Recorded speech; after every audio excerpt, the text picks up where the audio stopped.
C'est bon, mais vous pouvez mieux faire. Je dis gloire à Dieu.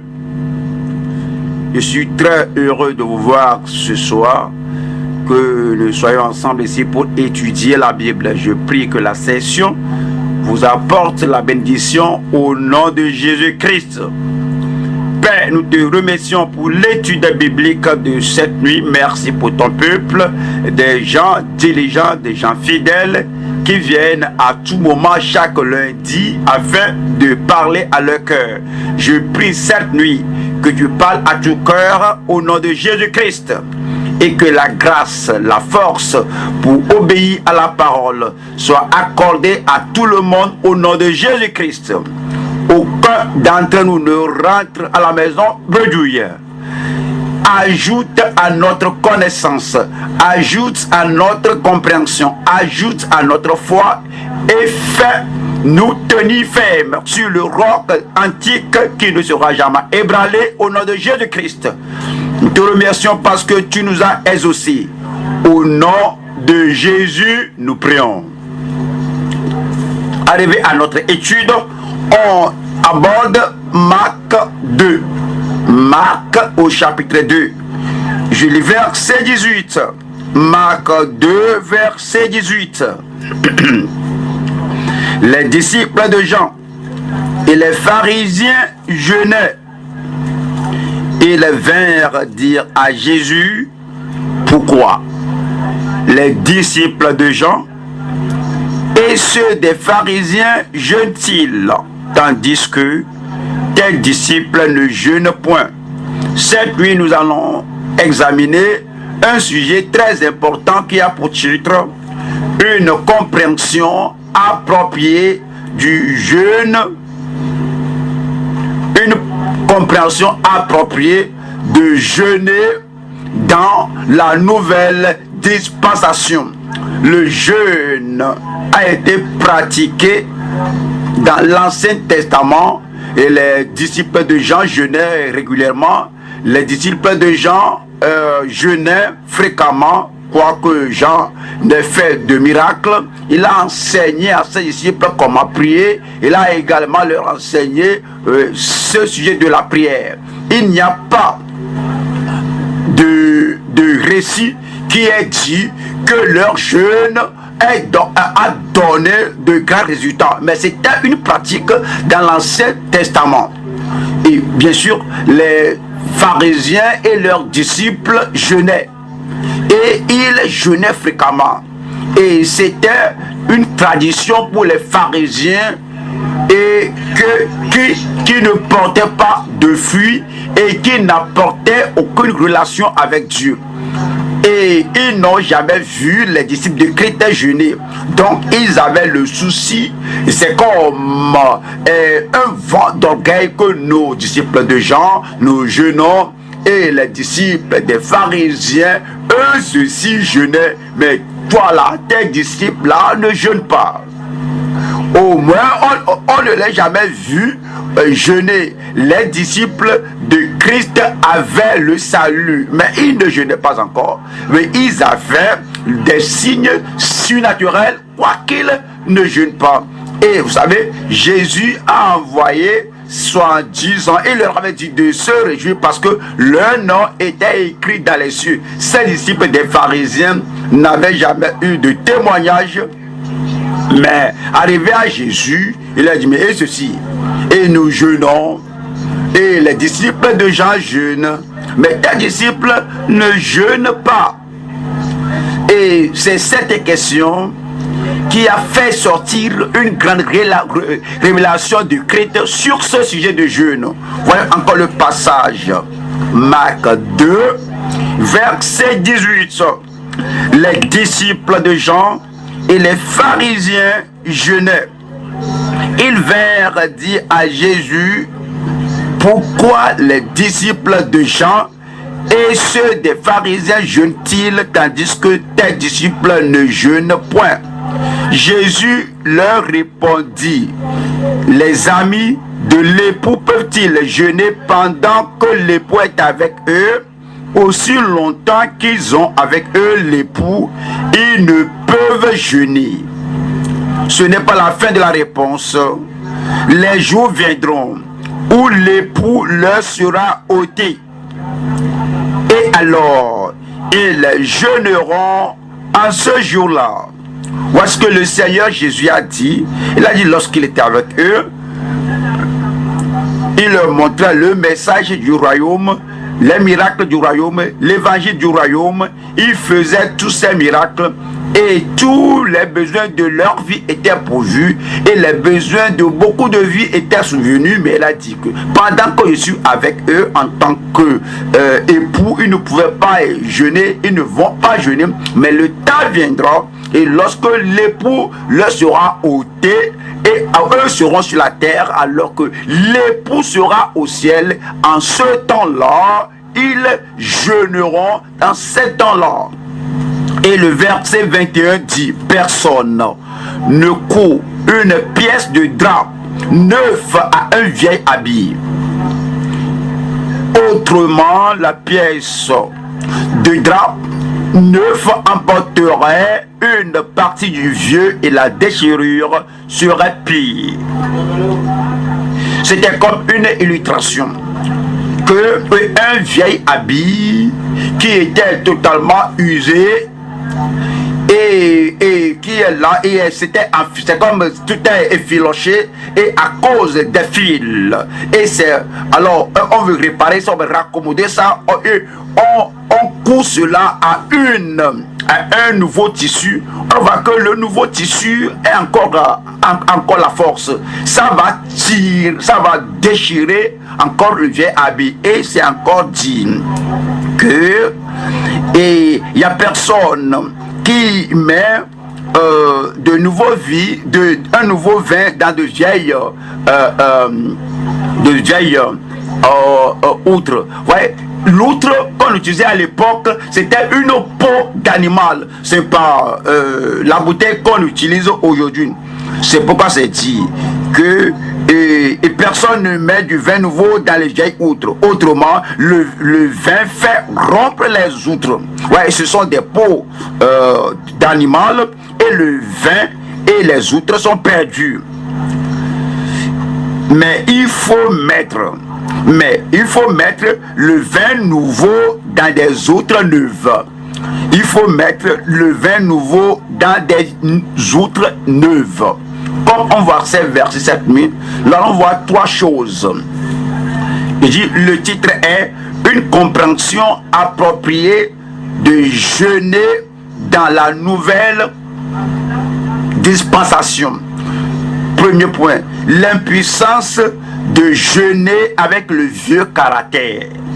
Ces pharisiens étaient venus, il n'y avait pas de changement dans leur vie, il n'y avait pas de justice agréable au Seigneur, il n'y avait pas de salut et ils n'avaient aucune relation avec Dieu. Ils avaient leur ancien caractère, leur vieux caractère, ils jeûnaient. L'impuissance de jeûner avec le vieux caractère.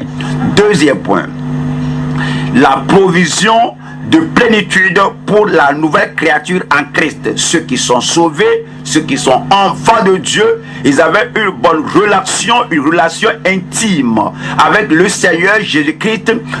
Ils sont l'épouse et les fils de l'époux. Et parce qu'il est là en haut, ils pouvoir pleinement à leurs besoins. C'est comme aux cérémonies nuptiales. L'époux est là et l'époux a tout pourvu. Il n'y a personne qui irait là-bas en jeûnant. Mais il invite les gens à venir manger, au festin nuptial. Deuxième point, la provision de plénitude pour les nouvelles créatures en Christ. Troisième point. Jésus a dit que le temps viendra lorsque ces disciples-là, nous sommes ses disciples, lorsque Christ sera ôté et nous serons ici sur la terre, il dit que en ce temps-là, lorsque nous sommes séparés, nous sur la terre, lui au ciel, il dit qu'en ce temps-là, nous allons jeûner. Troisième point, le potentiel du jeûne sous la nouvelle alliance. Il est parti à la croix et il est mort pour nous. Il est enseveli, il est ressuscité pour notre justification, il est monté au ciel. Alors nous sommes séparés maintenant Et comme la terre est séparée d'avec le ciel, il y a ce temps-là, nous allons jeûner. Et revenons au premier point. Et dans le premier point, nous avons l'impuissance de jeûner avec le vieux caractère. Voyons encore ce Marc chapitre 2, verset 18. Les disciples de Jean et les pharisiens jeûnaient. Ils vinrent dire à Jésus: pourquoi les disciples de Jean et ceux des pharisiens jeûnent-ils, tandis que tes disciples ne jeûnent point? Et Luc nous a encore enregistré cela en Luc chapitre 5. Je lis verset 33. Luc chapitre 5 verset 33. Il lui dit: les disciples de Jean, comme ceux des pharisiens, jeûnent fréquemment. Fréquemment exprime pourquoi ils étaient arrivés. C'est pas que par moment, ils jeûnent fréquemment, ils jeûnent régulièrement. Et ils continuent de dire: et font des prières. Et font des prières. Ouais, Jean aussi leur a enseigné ce sujet de prière et répétait la prière que Jean leur avait enseignée. Mais il n'y avait pas une histoire, un récit de guérison, de manifestation de puissance. Il faisait des prières et jeûnait fréquemment. Tandis que les tiens mangent et boivent. Et c'était une question qui offre le souci de plusieurs. Il y a des gens qui jeûnent, mais il n'y a pas de résultat. Il y a d'autres qui ne jeûnent pas, mais ils ont des résultats. La question qui se pose est que pourquoi ces gens-là jeûnent-ils et il n'y a pas de résultat? Nous allons en Isaïe. Allons en Isaïe. Isaïe 58. Isaïe 58, verset 3. Que nous sert de jeûner si tu ne le vois pas? Que nous sert de jeûner si tu ne le vois pas? La prière n'est pas exaucée. La puissance ne s'est pas manifestée. Il n'y a pas de transformation. Il n'y avait pas de changement. Et tout comme les pharisiens et les disciples de Jean, ils jeûnaient fréquemment. Ils n'avaient pas de résultat du ciel. Ils n'avaient pas de signes surnaturels qui accompagnent leur jeûne. Pourquoi?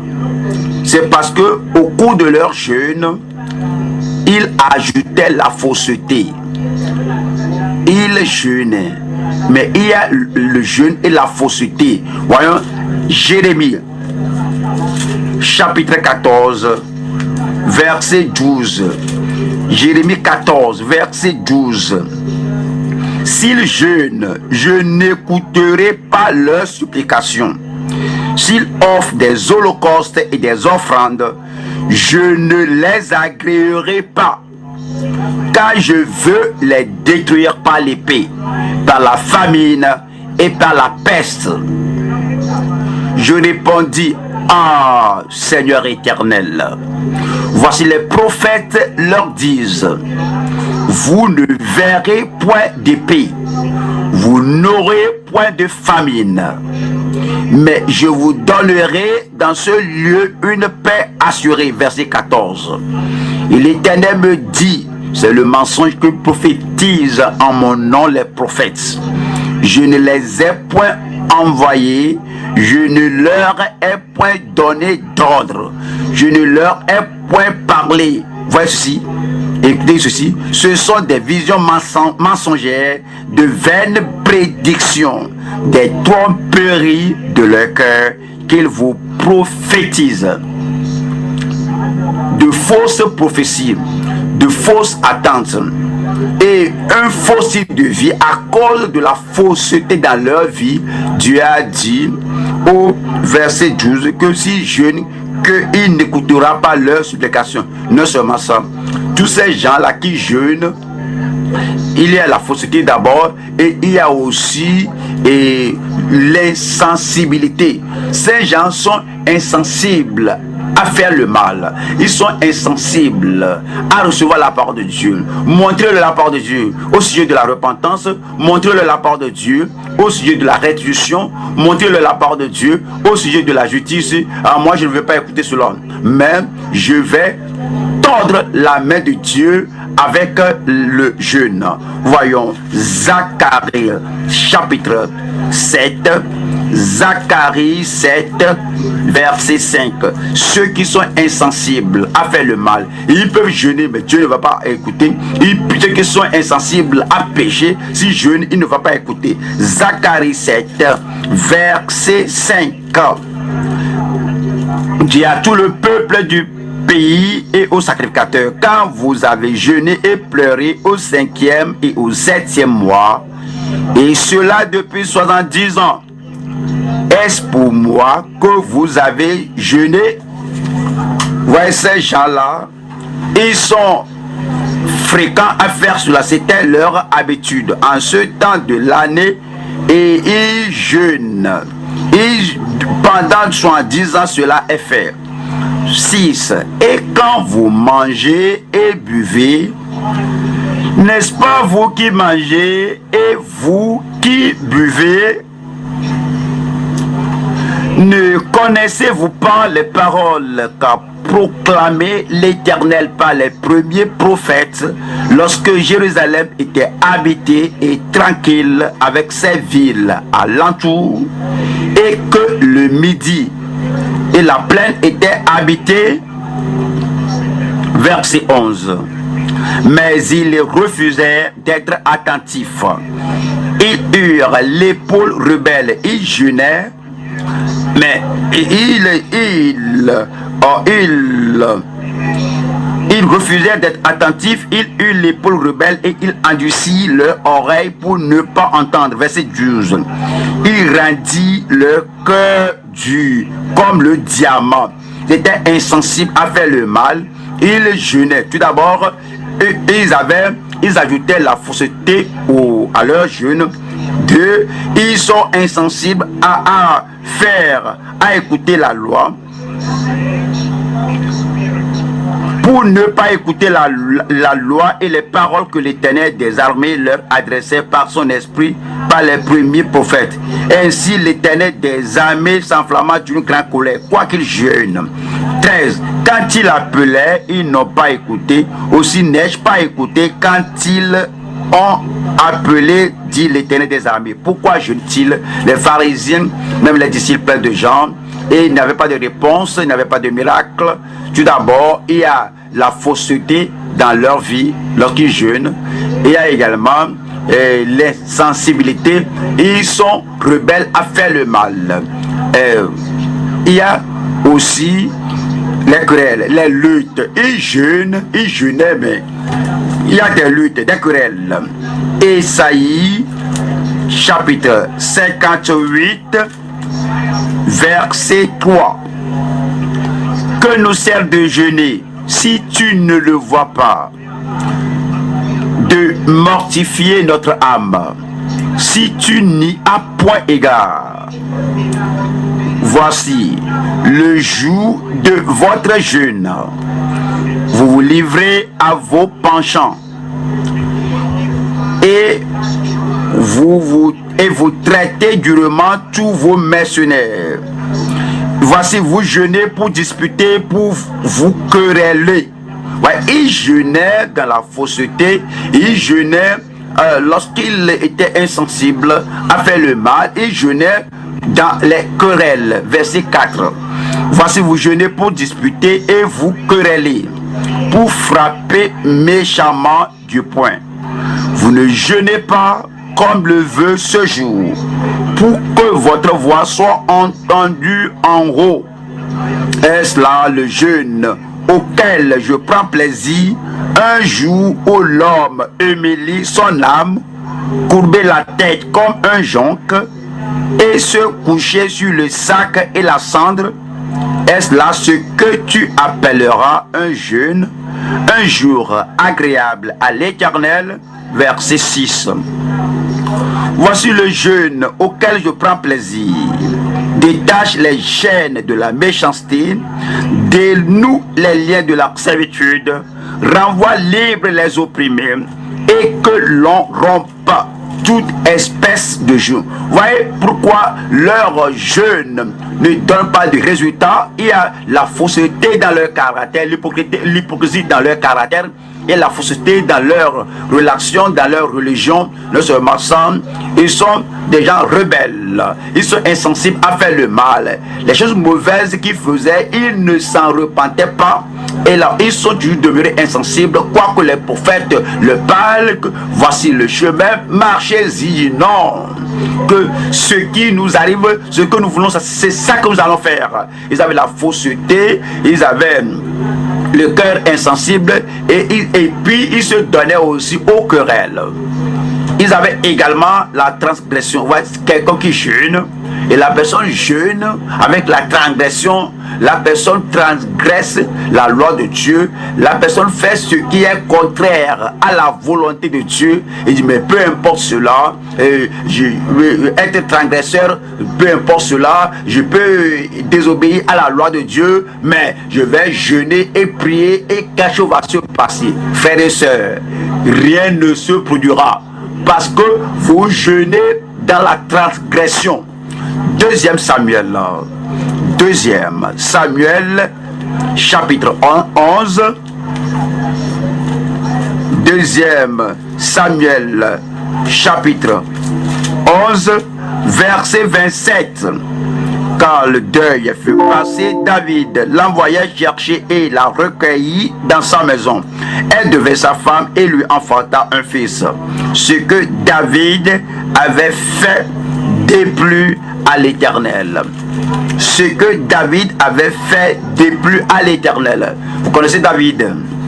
David dit, oui, j'ai les psaumes, je vais prier, je vais jeûner, et comme je jeûne, quoi que l'enfant là ait cette maladie, cet enfant ne mourra pas. Je vais secourir la vie de cet enfant avec le jeûne. Voilà, chapitre 12, je lis verset 16. Chapitre 12, verset 16. David pria Dieu pour l'enfant et jeûna, et jeûna, et jeûna. Et quand il rentra, il passa la nuit couché par terre. Il a refusé de se coucher dans son lit. Il est couché à terre nue. Et les anciens de sa maison insistaient auprès de lui pour le faire lever de terre. Mais il ne voulut point. Et il ne mangea rien avec eux. Le 7e jour, l'enfant mourut. Et il a jeûné 7 jours. Je vais jeûner, je vais changer la décision de Dieu avec le jeûne. Mais il y a l'iniquité et le péché dans sa vie. À cause de la transgression, Dieu a dit, je ne vais pas t'exaucer. Oui, jeûner, oui, mais on doit refuser la fausseté. Jeûner, oui, mais on doit ôter de mauvaises décisions. Il va tout faire ce que je vais faire, mais il va changer tout avec le jeûne. Ça ne va pas agir. Il faut ôter les querelles de notre vie. Jeûner, oui. Il faut qu'on ôte la transgression. Jeûner, oui. Oui, il y a l'impénitence. Il y a des gens qui sont impénitents, quoi qu'ils jeûnent. Oui, ils se confient à l'Éternel que nous allons changer ce que Dieu a dit avec le jeûne. L'impénitence. Voyons, Jérémie, chapitre 36, verset 6. Jérémie 6, Jérémie 36, verset 6. Tu iras toi-même et tu liras dans le livre de Dieu que tu as écrit sous ma dictée, les paroles de l'Éternel aux oreilles du peuple, dans la maison de l'Éternel, le jour du jeûne. Ouais, ils ont proclamé un jour de jeûne. Le Seigneur a dit à Jérémie d'aller là-bas leur montrer la parole de Dieu, leur lire la parole de Dieu le jour de leur jeûne. Tu les liras aussi aux oreilles de tous ceux de Juda qui seront venus de leur ville. Verset 9. La 5e année de Joachim, fils de Josia, roi de Juda, le 9e mois, on publia un jeûne devant l'Éternel. On publia un jeûne devant l'Éternel pour tout le peuple de Jérusalem et pour tout le peuple venu des villes de Juda à Jérusalem. C'est une autre chose de jeûner, mais avec quelle disposition, avec quelle vie jeûne-t-on? Voilà le verset 21. Ces gens-là jeûnaient et ils ont même un jour de jeûne, mais il y a l'impénitence. Voilà le verset 21. Le roi envoya Jéhoudi pour prendre le livre. Jéhoudi le prit dans la chambre d'Élishama, le secrétaire, et il le lut aux oreilles du roi. Rappelez-vous, c'était le jour de leur jeûne, et il jeûnait. Et la parole de Dieu est lue, et aux oreilles du roi et aux oreilles de tous les chefs qui étaient auprès du roi. Le roi était assis dans la maison d'hiver.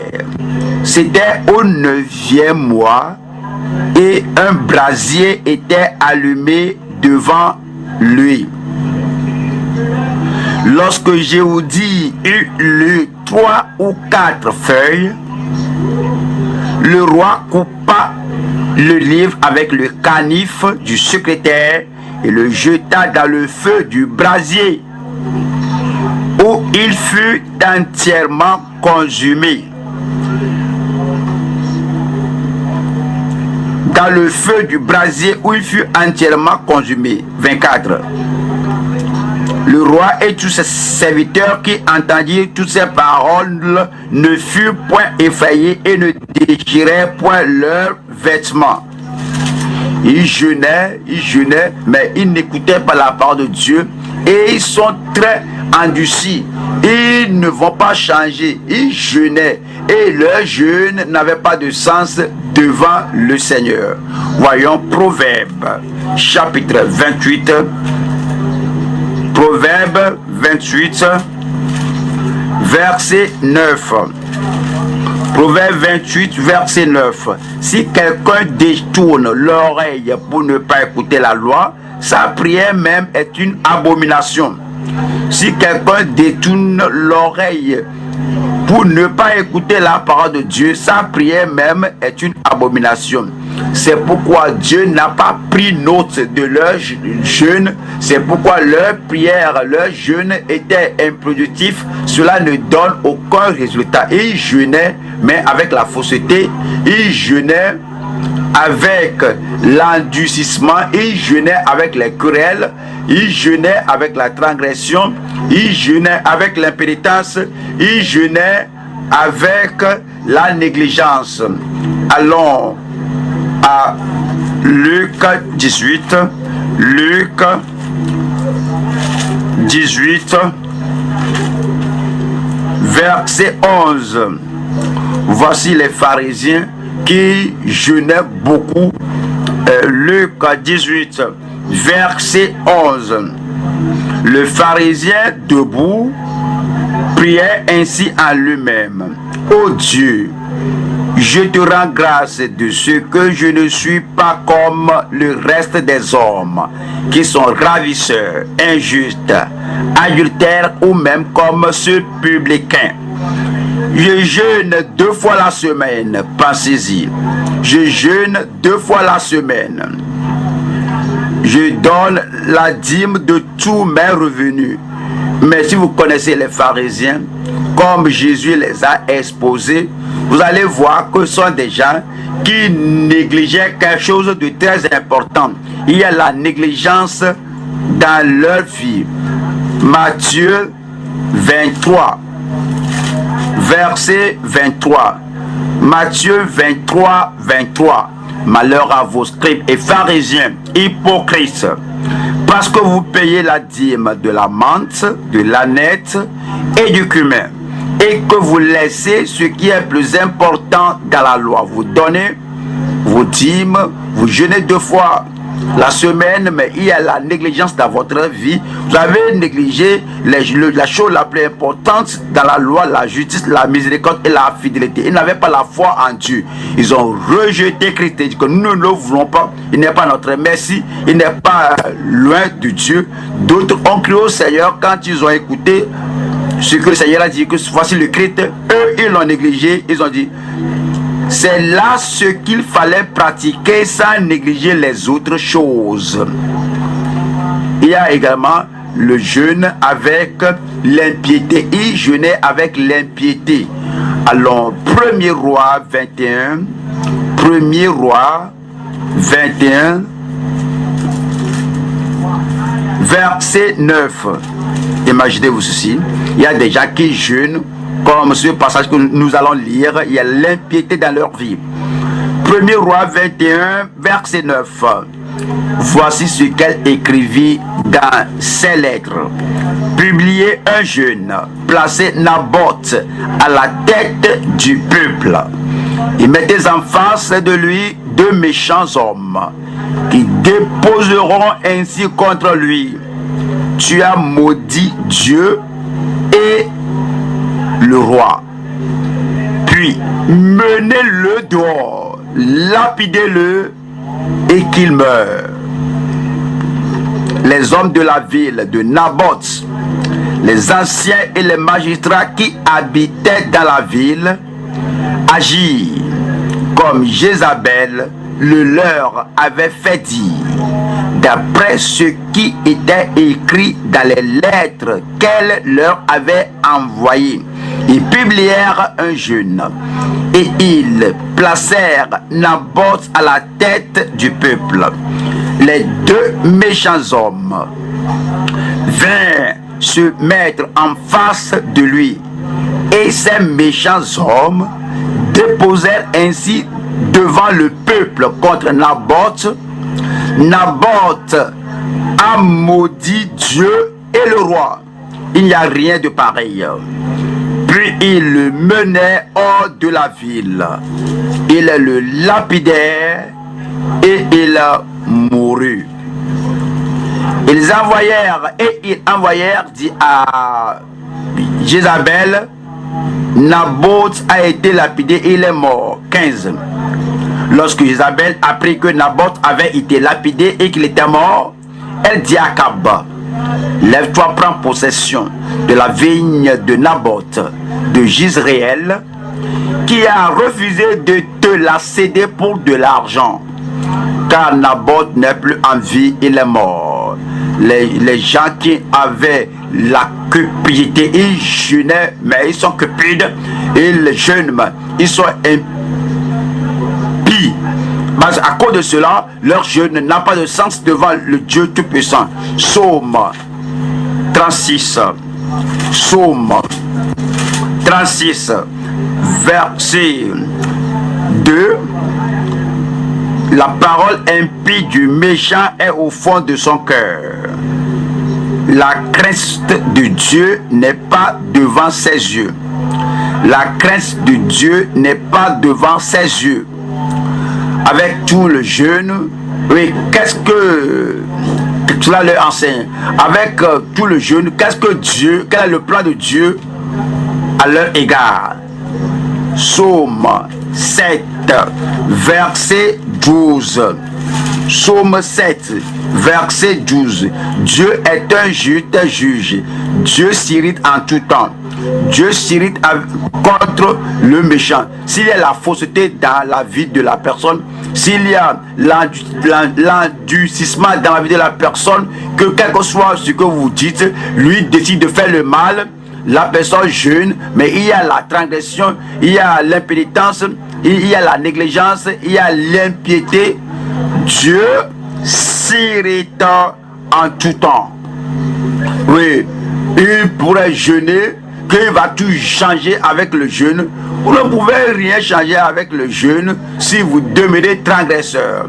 Parce que c'est dit en Proverbe 21, verset 27. Proverbe, chapitre 21, verset 27. Le sacrifice des méchants est quelque chose d'abominable, combien plus quand il l'offre avec des pensées criminelles. Oui, l'abnégation ou le sacrifice du méchant est une abomination. L'offrande du méchant est une abomination. Et quand il a mis cela avec des pensées criminelles, et retournons à notre Marc. Marc chapitre 2. Je lis verset 18. Les disciples de Jean et les pharisiens jeûnaient. Ils vinrent dire à Jésus: pourquoi les disciples de Jean et ceux des pharisiens jeûnent-ils, tandis que tes disciples ne jeûnent point? 19. Jésus leur répondit: les amis de l'époux peuvent-ils jeûner pendant que l'époux est avec eux? C'est le moment, c'est le temps de festoyer, c'est le temps de joie, c'est le temps de la plénitude de provision, parce que l'époux est avec eux. Il guérit les malades, il ressuscite les morts, il purifie les lépreux, il multiplie la nourriture, il fait manger à des milliers, et il fait de grandes choses. Il est venu avec la plénitude de bénédiction, et il est l'époux, il est avec ses disciples. Comment vont-ils jeûner dans cette situation? Aussi longtemps qu'ils ont avec eux l'époux, ils ne peuvent jeûner. La provision de plénitude pour les nouvelles créatures en Christ. Voyons Jean chapitre 3 et voyons qui est appelé époux ici. Jean 3 verset 28. Jean 3 28. Vous-même m'êtes témoin. Jean disait que j'ai dit: je ne suis pas le Christ, mais j'ai été envoyé devant lui. 29. Celui à qui appartient l'épouse, c'est l'époux, c'est le Christ. Mais l'ami de l'époux qui se tient là et qui l'entend éprouve une grande joie à cause de la voix de l'époux. Aussi cette joie qui est la mienne est parfaite. Alors cela se réfère à Christ. Et que Christ est l'époux. Jésus a dit que pendant que l'époux est avec eux, c'est-à-dire avec les disciples, ces disciples ne pouvaient pas jeûner. Pourquoi? Parce que ils avaient la plénitude. Jean 1. Jean chapitre 1 verset 12. Mais à tous ceux qui l'ont reçu, à ceux qui croient en son nom, elle a donné le pouvoir de devenir enfants de Dieu. Ils sont les disciples et croyaient en son nom. Verset 14. Et la parole a été faite chair et elle a habité parmi nous, pleine de grâce et de vérité. Nous avons contemplé sa gloire, une gloire comme la gloire du Fils unique venu du Père, la plénitude. Verset 16. Et nous avons tous reçu de sa plénitude et grâce pour grâce. La provision de plénitude pendant que l'époux était avec eux. Jean chapitre 7. Jean 7 verset 37. Le dernier jour, le grand jour de la fête. Le grand jour de la fête, l'époux est là parce que l'époux était avec eux. C'était un temps, un grand jour de festin. Jésus se tenant debout s'écria: si quelqu'un a soif, qu'il vienne à moi et qu'il boive. Ne doit pas jeûner, c'est le temps de manger. L'époux est là. Celui qui croit en moi, des fleuves d'eau vive couleront de son sein, comme dit l'Écriture. Voyons, Jean 10, verset 10. Le voleur ne vient que pour dérober, égorger, détruire. Moi, je suis venu afin que les brebis aient la vie et qu'elles soient dans l'abondance. C'est le temps d'abondance. C'est l'heure d'une provision abondante. Pendant que l'époux était avec eux. C'est pourquoi il avait dit à ces gens qui étaient venus lui poser la question: nous jeûnons, les pharisiens jeûnaient, tes disciples ne jeûnent pas. Pourquoi? Parce qu'ils avaient l'époux avec eux. Et il est venu leur offrir la plénitude. Et verset 16, chapitre 16, verset 11.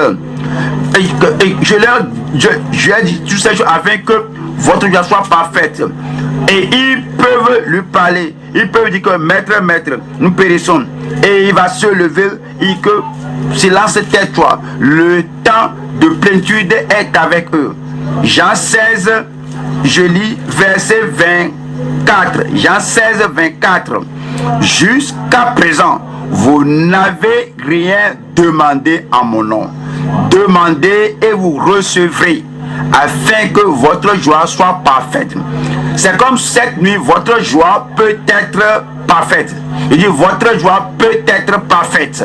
Allons aux Éphésiens. La plénitude de Dieu venant dans notre vie à cause de notre relation avec l'époux. Parce qu'il dit que je ne t'abandonnerai pas, parce que je suis avec vous tous les jours, parce qu'il est avec nous, nous recevons de sa plénitude. Éphésiens 3, verset 17.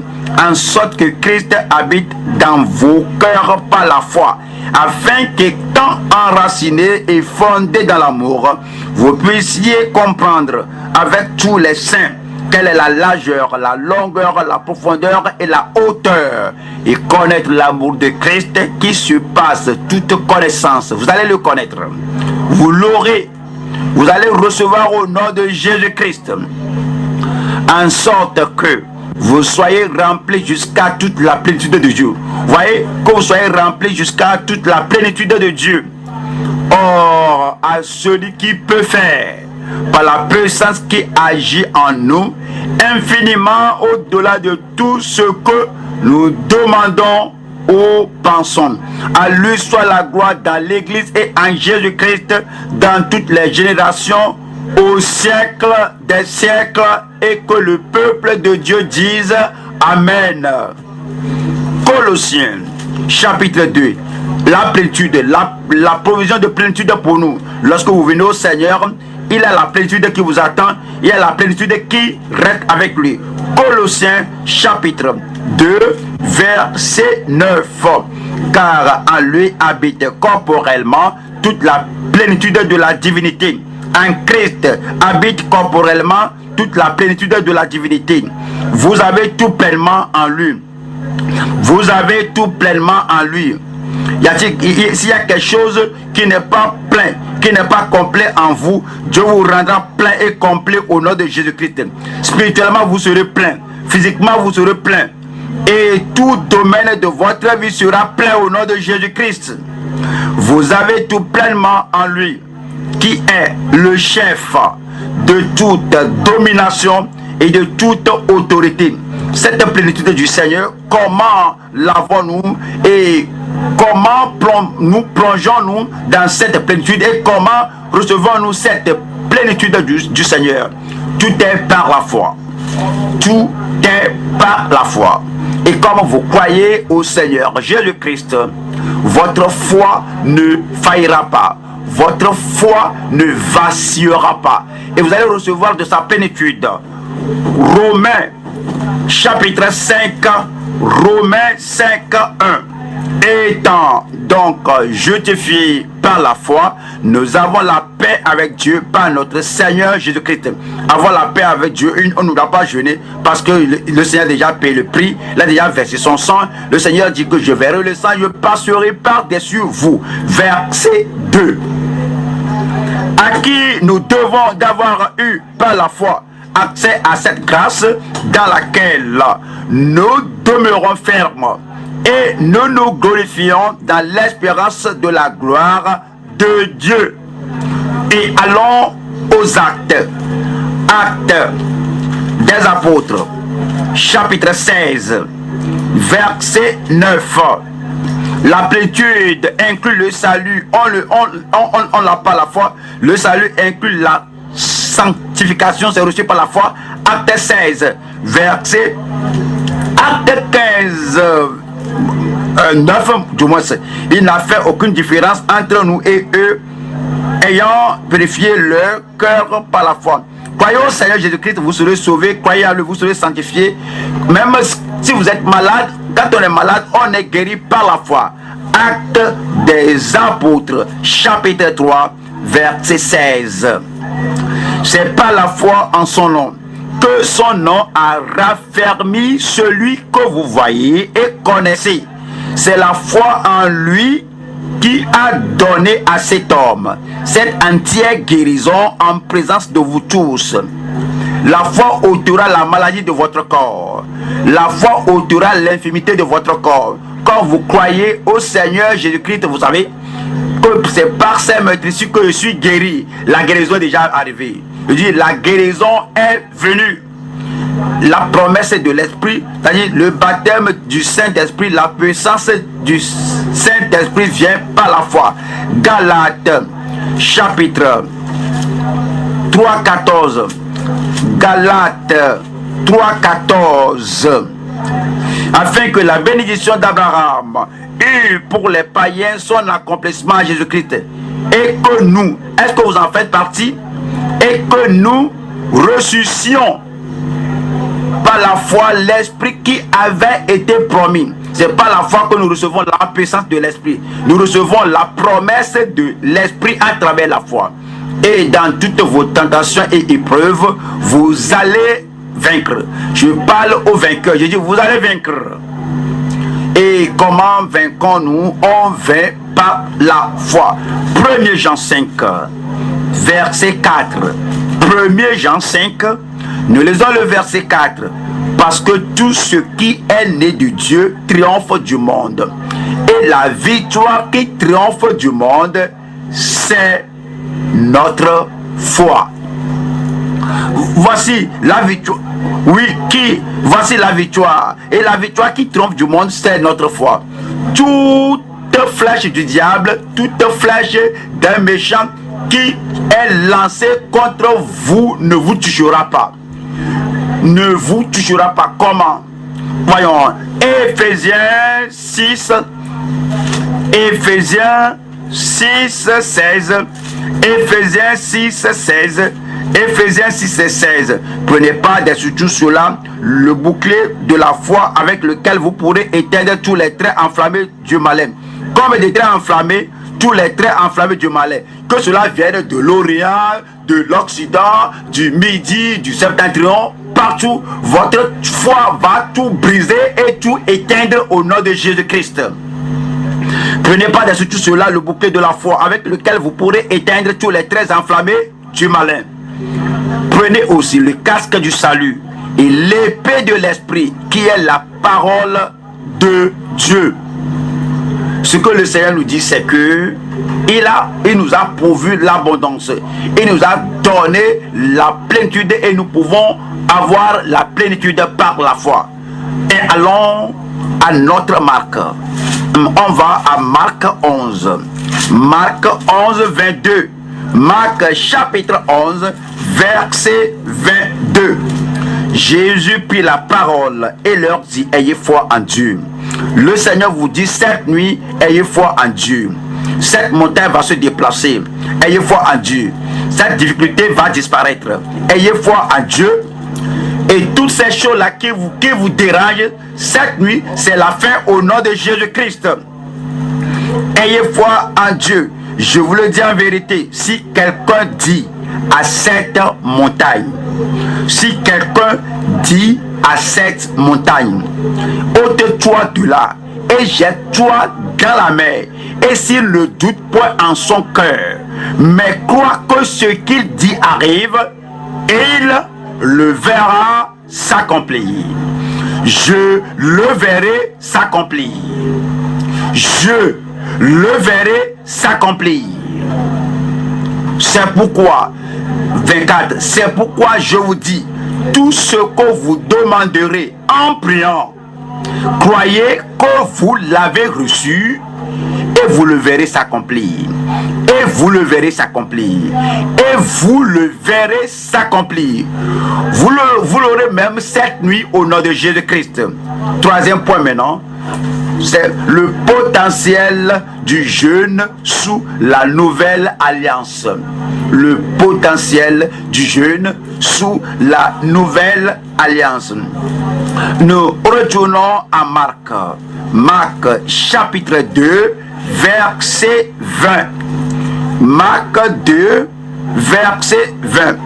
Les jours viendront. Jésus a dit les jours viendront où l'époux sera enlevé. Les jours viendront où l'époux leur sera enlevé. Et alors, ils jeûneront en ce jour-là. Qu'il y aura un temps où on le sentira par la présence du Seigneur. Le jour viendra où vous ne verrez pas la présence du Seigneur comme vous devez la voir. C'est comme l'époux est ôté. Et je le cherche ici, je ne le vois pas. Et j'entends la chorale chanter. Oui, quoique les chante bien, je n'entends rien, je ne vois rien. Je vois le prédicateur prêcher, je ne le vois pas. L'époux est ici. Et tu es appesanti par le problème. Tu dis que, où est mon Seigneur? Où est mon médecin? Où est mon libérateur? Où est l'époux? Il m'a été ôté. Il dit qu'en ce temps-là, lorsque le vide là se présente, en ce temps-là, lorsque le besoin urge, c'est comme l'époux est ôté de toi, c'est en un pareil moment que vous allez jeûner. Et Jésus a donné des directives de comment nous devons jeûner. Matthieu 6, verset 17.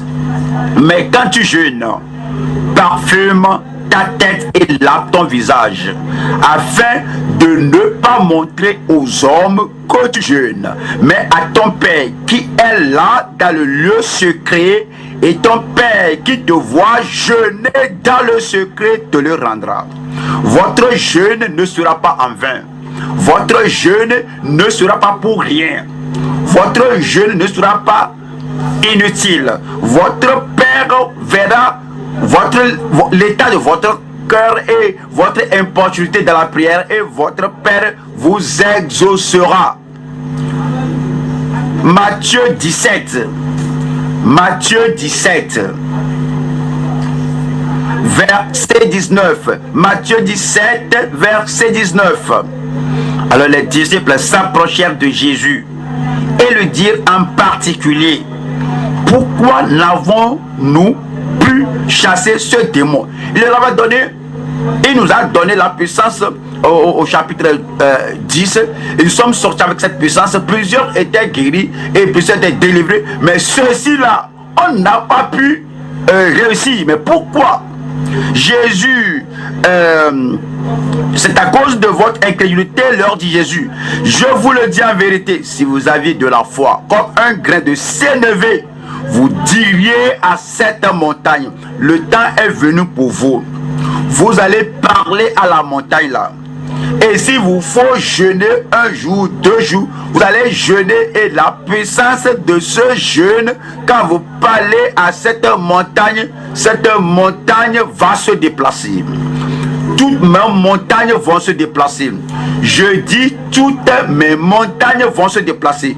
Toute montagne dans votre famille, toute montagne dans votre profession, toute montagne autour de vous, comme vous jeûnez, vous allez parler à la montagne et la montagne va disparaître. Et vous direz à cette montagne: transporte-toi d'ici, et elle se transporterait. Rien ne vous serait impossible. Comment vous allez vouloir que rien ne vous serait impossible? Comment vous allez vouloir? Est-ce que vous êtes là? Cela doit se produire dans votre vie. Cela doit se passer dans votre vie. Mais voyez le verset 21. Mais cette sorte de démons ne sortent que par la prière et par le jeûne. Par la prière et par le jeûne. Si vous allez relever ce défi ce jour, que le jeûne là ne doit pas être un long jeûne, ça ne doit pas être un jeûne de toute une semaine. Vous commencez un peu, commencez aujourd'hui et finir à midi, parce que vous n'avez jamais essayé ça. vous pouvez finir à 18h, mais au cours de la journée, votre esprit s'est focalisé sur le problème. Quoi que vous soyez au bureau, vous travaillez, mais votre pensée envoie des prières au Seigneur.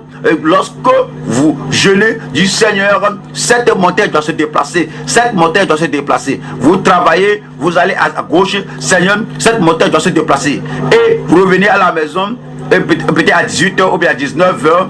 Alors vous dites, Seigneur, je veux maintenant prendre ce problème au sérieux. Maintenant, je parle à ma montagne. Montagne, je te commande, quitte ma vie au nom de Jésus-Christ. Cela va partir. Je dis, la montagne va partir. Mais cette sorte de démons ne sortent que par la prière et par le jeûne. Vous voyez, l'église primitive a prié avec le jeûne. Allons maintenant aux actes. Acte 13, verset 2. Acte 13, verset 2. Pendant qu'ils servaient le Seigneur dans leur ministère et qu'ils jeûnaient. Vous voyez, Christ est maintenant au ciel. L'époux maintenant est parti au ciel. Et il s'était arrêté sur la terre ici. Et les champs étaient nus pour la moisson. Ils avaient besoin de plus de puissance, de force, de courage pour aller sur les champs et faire l'œuvre. Pendant qu'ils servaient le Seigneur dans leur ministère, qu'ils jeûnaient, le Saint-Esprit dit, mettez-moi à part Barnabas et Saul pour l'œuvre à laquelle je les ai appelés. Alors, après avoir jeûné, ils jeûnaient. Le message est venu. Ils ont continué de jeûner jusqu'à la fin. Alors, après avoir jeûné et prié, ils leur imposèrent les mains et les laissèrent partir. Barnabas et Saul, envoyés par le Saint-Esprit, descendirent à Séleucie et de là, ils s'embarquèrent pour l'île de Chypre. Ici, ses disciples, apôtres, ont jeûné et prié.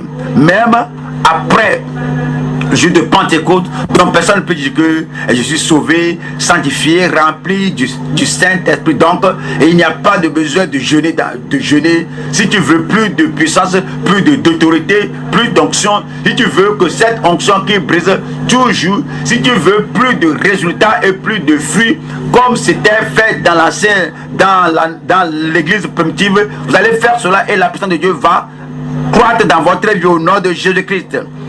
Acte 14. Acte 14, verset 21. Quand ils eurent évangélisé cette ville et fait un certain nombre de disciples, ils retournèrent à Lystre, à Icône et à Antioche, fortifiant l'esprit des disciples, les exhortant à persévérer dans la foi et disant que c'est pas beaucoup de tribulations qu'il nous faut entrer dans le royaume de Dieu. Quelles que soient vos épreuves, vous serez vainqueurs. Quel que soit le problème, vous serez vainqueurs. Le verset 23. Ils firent nommer des anciens dans chaque église et après avoir prié et jeûné,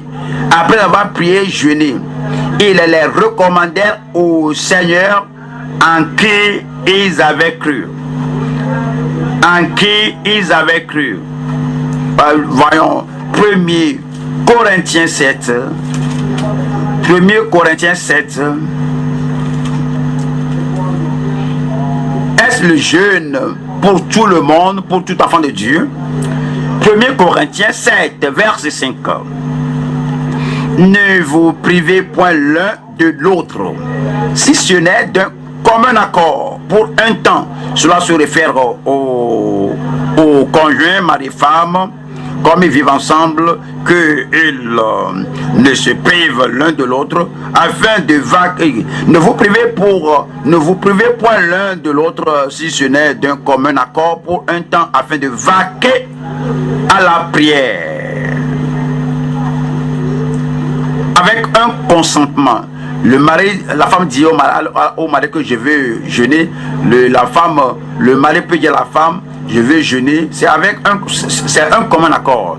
Le mari peut le faire, la femme peut le faire, afin qu'ils se donnent au jeûne, à la prière, et après tout, ils reviennent ensemble. Ce n'est pas un jeûne indéfini.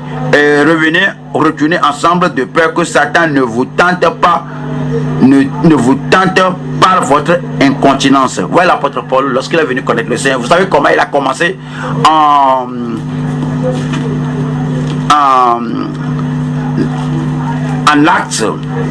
Acte 9. Ici, l'apôtre Paul venait de connaître le Seigneur et voyons ce qu'il a fait. Acte 9, verset 9. Il resta 3 jours sans voir et il ne mangea ni ne but. L'apôtre Paul, il ne mangea ni ne but. Dans sa vie en tant que croyant, en tant qu'apôtre, dans sa vie en tant que ministre de Dieu, a-t-il continué de jeûner? Parce qu'on l'a vu ici, lorsqu'il est devenu apôtre, voyons, est-ce qu'il a continué à jeûner? 2 Corinthiens 11, 11 verset 27, j'ai été dans le travail et dans la peine, exposé à de nombreuses veilles, à la faim et à la soif. À la faim et à la soif, ce n'est pas le jeûne, il n'a rien à manger, alors il a appelé faim et à la soif, c'est il n'y a rien à manger. À des jeûnes multipliés, au foie et à la nudité. L'apôtre Paul fut un ministre discipliné, un apôtre discipliné. Au commencement de la vie chrétienne, il a jeûné 3 jours, 3 nuits, sans rien manger, sans rien boire. Et dans la vie d'un ministre, dans sa vie en tant que ministre, il a continué par moment à jeûner et se confier à l'Éternel. Cela n'a rien ôté de tous les devoirs que Dieu lui a donnés. Quel était le résultat dans la vie de l'apôtre Paul? Qu'il jeûnait, il espérait en Dieu. Qu'est-ce qui était le résultat dans sa vie? Acte 13. La puissance de Dieu était présente dans sa vie. La puissance de Dieu sera présente dans votre vie. Pourrais-je entendre votre Amen? Acte 13, verset 8. Mais Elimas, le magicien, car ce que signifie son nom, le faisait opposition, cherchant à détourner de la foi le proconsul. Alors Saul, appelé aussi Paul, rempli du Saint-Esprit, fixa les regards sur lui et dit: homme plein de toute espèce de ruse et de fraude, fils du diable, ennemi de toute justice, ne cesseras-tu point de pervertir les voies droites du Seigneur? Maintenant, voici la main du Seigneur est sur toi, tu seras aveugle et pour un temps tu ne verras pas le soleil. Aussitôt l'obscurité et les ténèbres tombèrent sur lui et il cherchait en tâtonnant des personnes pour le guider. Alors le proconsul, voyant ce qui était arrivé, crut, étant frappé de la doctrine du Seigneur. Cet homme-là avait la puissance. Vous avez la puissance. Mais vous savez, ce n'est pas une vie aisée, se donner à la gourmandise et manger beaucoup. Je ne peux pas, sinon, sauter mon petit déjeuner. Non, il y a un temps de jeûner et la puissance va se multiplier dans votre vie. Acte 14 et verset 7. Et ils y annonçaient la bonne nouvelle. À l'est se tenait assis un homme impotent des pieds, boite de naissance, et qui n'avait jamais marché. Il était né comme ça. Il écoutait parler Paul.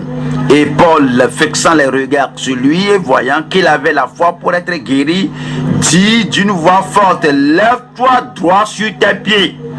Et il se leva d'un bond et marcha. Ça, c'est la puissance. Si nous avons 100 personnes ici cette nuit qui vont espérer, qui vont jeûner, on a 100 sœurs, 100 frères qui vont dire que nous allons jeûner et que nous allons tout faire qu'il n'y a pas de fausseté dans ma vie, il n'y a pas l'enjustissement dans ma vie, il n'y a pas de lutte, de querelle dans ma vie, il n'y a pas de transgression, il n'y a pas de pénitence, il n'y a pas d'iniquité, il n'y a pas de négligence, il n'y a pas de cupidité, il n'y a pas d'impiété, que nous allons tous jeûner. Le Seigneur honorera votre consécration, le Seigneur honorera tout, et la puissance va s'accroître dans votre vie au nom de Jésus-Christ. Voyons Acte 16. Acte 16. Je lis ici verset 16. Acte 16, verset 16. Comme nous allions au lieu de prière, une servante qui avait un esprit de python et qui en devinant procurait un grand profit à ses maîtres, vint au-devant de nous. Et il se mit à nous suivre, Paul et nous, et criait: ces hommes sont les serviteurs du Dieu très haut, et ils vous annoncent la voie du salut. Elle fit cela pendant plusieurs jours. Paul, il y a la puissance dans cet homme-là. Et cet homme-là est fort. Paul, fatigué, se retourna et dit à l'esprit: je t'ordonne au nom de Jésus-Christ de sortir d'elle. Et il sortit à l'heure même. Et il sortit à l'heure même. Dieu vous accordera plus d'onction. Verset 25. Vers le milieu de la nuit, Paul et Silas priaient et chantaient les louanges de Dieu, et les prisonniers les entendaient. Tout à coup, il se fit un grand tremblement de terre, en sorte que les fondements de la prison furent ébranlés. Au même instant, toutes les portes s'ouvrirent et les liens de tous les prisonniers furent rompus. La puissance peut venir sur vous. La puissance peut se manifester dans votre vie. Vous savez, vous devez décider de chercher le Seigneur, de jeûner. Vous devez décider que je ne vais pas demeurer tel que je suis toujours. Et comme je cherche la face de Dieu, comme je m'accroche aux promesses de Dieu, et comme je fais tout, qu'il n'y a pas de péché, il n'y a pas de mal à moi. Je dis: Seigneur, j'ai besoin de la puissance pour t'honorer, pour te glorifier et pour délivrer les opprimés. La puissance viendra sur votre vie. Voyons Acte 19, versets 11 et 12. Acte 19, versets 11 et 12.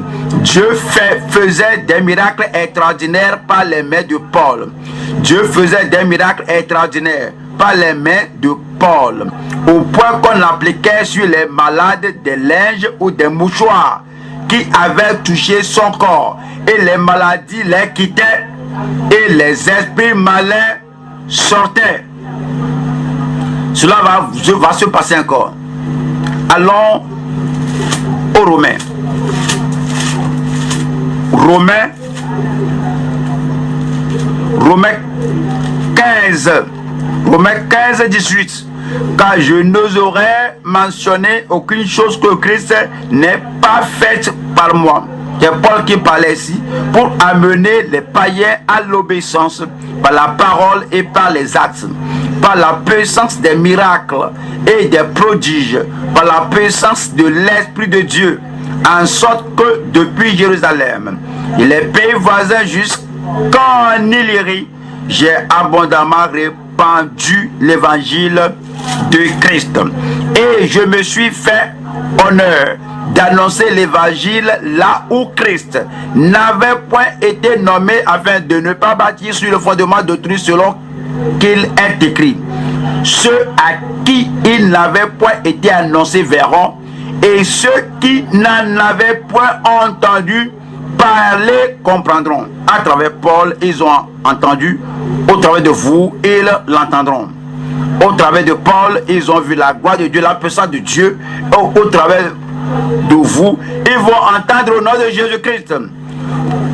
Revenons à Marc 2, versets 21 et 22. Personne ne coud une pièce de drap neuf à un vieil habit. Autrement, la pièce de drap neuf emporterait une partie du jeu et la déchirure serait pire. Et personne ne met du vin nouveau dans de vieilles outres. Autrement, le vin fait rompre les outres. Et le vin et les outres sont perdus. Mais il faut mettre le vin nouveau dans des outres neuves. Ceci parle, voici les pharisiens qui étaient arrivés. Il dit, mais pourquoi on fait ceci et tes disciples ne le font pas? Il leur disait que l'ancienne tradition n'est pas compatible avec son nouvel enseignement. Il enseigne d'être né de nouveau, c'est nouveau. Il leur enseigne la vie éternelle. Il leur enseigne la plénitude qu'il a amenée du ciel, c'est nouveau. Et leur ancienne tradition ne peut pas aller de pair, ne peut pas être compatible avec le nouvel enseignement. Qu'est-ce qu'il leur enseigne? L'ancien rite de l'Ancien Testament de la loi de Moïse ne peut pas être compatible avec la nouvelle justice qui vient par la foi. Qu'est-ce qu'il leur disait? Il leur disait que l'ancienne pratique ne peut pas être compatible avec la nouvelle provision de promesses du Nouveau Testament. Il nous a promis tout ce qu'il faut pour jouir. Alors, toutes ces pratiques de l'Ancien Testament ne peuvent pas être mis dans les nouvelles outres. Mais la religion de l'ancienne alliance ne peut pas être pratiquée avec la nouvelle alliance. Christ est le médiateur de cette nouvelle alliance. Alors on ne peut pas amener l'ancienne religion, l'ancienne alliance, on ne peut pas amener cela dans la nouvelle relation. Il leur disait que l'ancien concept d'amour et d'aimer son ami et de haïr son ennemi ne sont pas venus ici. Voici le nouveau commandement d'aimer tout le monde comme je vous ai aimé, vous aimez votre ennemi aussi. Alors les gens de l'Ancien Testament sont des serviteurs de crainte. Et ils avaient des craintes, une crainte servile. Mais dans le Nouveau Testament, on avait la foi du Fils. La foi du Fils est quelque chose de nouveau. Et la crainte de l'esclave dans l'Ancien Testament ne peut pas être compatible. Il leur parlait que la soumission totale à Moïse qu'ils avaient dans l'Ancien Testament ne sera pas compatible avec la soumission entière au Messie. Vous ne pouvez pas les mélanger. Vous ne pouvez pas tout ramener ensemble. Vous devez amener le nouveau vin dans de nouvelles outres. Le nouveau vin dans de nouvelles outres. Cela veut dire que une nouvelle foi dans la nouvelle créature. Il est maintenant la nouvelle créature. Si quelqu'un est en Christ, il est une nouvelle créature. Les choses anciennes sont passées. Voici, toutes choses sont devenues nouvelles. Vous avez maintenant une nouvelle foi. Vous avez une nouvelle créature, une nouvelle fidélité au nouveau commandant. Il est le commandant, le capitaine, nous le suivons. Nous avons une nouvelle fidélité à lui. Et alors, il y a maintenant de nouveaux disciplines pour le nouveau capitaine. Il est notre capitaine. Ce n'est pas quelque chose de l'Ancien Testament. Non, tout est ici nouveau. Vous mettez le nouveau vin dans le nouvel outre. De nouveaux disciples pour le nouveau capitaine. Cela parle de la fraîcheur qui vient.